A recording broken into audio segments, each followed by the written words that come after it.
Menteri Keuangan Sri Mulyani pastikan efisiensi anggaran tidak berpengaruh terhadap pegawai honorer dan tidak berimbas pada naiknya uang kuliah tunggal.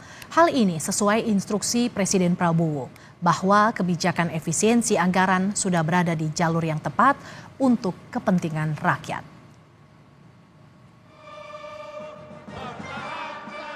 Dalam pidatonya di acara puncak perayaan Hari Ulang Tahun ke-17 Partai Gerindra, Presiden Prabowo Subianto optimistis jika kebijakan efisiensi anggaran akan berdampak positif bagi masyarakat Indonesia.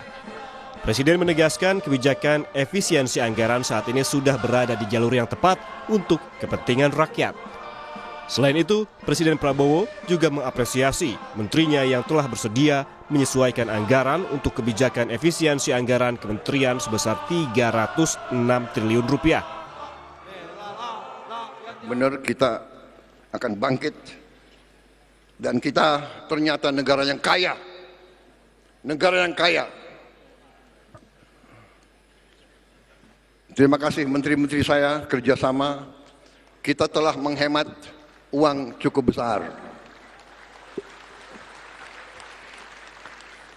Dan memang mau direkayasa bahwa dengan penghematan ini gaji dipotong, inilah itulah, ya biasa perlawanan, nggak apa-apa. Kita mau adakan perbaikan, ya biasanya dilawan oleh mereka-mereka yang tidak suka kebaikan. Tapi kita akan berhasil, karena kita berada di pihak yang benar. Kita membela rakyat banyak.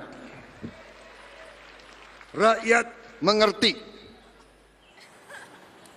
Agar sejalan dengan instruksi Presiden Prabowo, Menteri Keuangan Sri Mulyani meminta agar pemangkasan anggaran pada bantuan PTN tidak berimbas pada naiknya uang kuliah tunggal atau UKT pada mahasiswa baru. Selain itu, Menteri Keuangan juga memastikan bahwa tidak ada anggaran beasiswa yang akan dipotong mengikuti kebijakan efisiensi anggaran.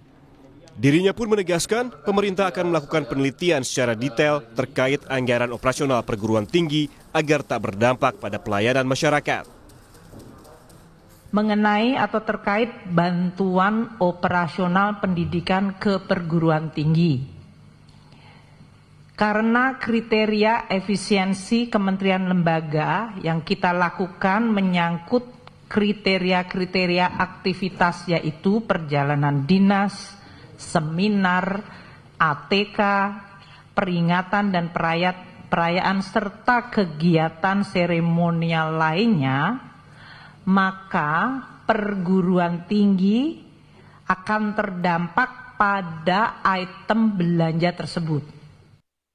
Dalam rapat bersama Komisi 10 pada Rabu lalu, Menteri Dikti Saintek Satrio Sumantri Brojonegoro memaparkan pagu awal bantuan lembaga perguruan tinggi sebesar 9,86 triliun rupiah yang terkena pemangkasan oleh Dirjen Anggaran Kementerian Keuangan sebesar 50% atau terkena efisiensi sebanyak 4,93 triliun rupiah. Sementara itu untuk pagu awal bantuan operasional perguruan tinggi negeri atau BOPTN semula senilai 6,018 triliun rupiah juga terkena pemangkasan sebesar 50% atau dikurangi 3,09 triliun rupiah. Bukan hanya itu, Menteri Keuangan Sri Mulyani memastikan tidak ada pemecatan pegawai honorer imbas dari efisiensi anggaran. Sri Mulyani juga akan melakukan penelitian lanjutan terhadap anggaran kementerian dan lembaga agar tidak berpengaruh pada belanja tenaga honorer. Tim Liputan, Kompas TV.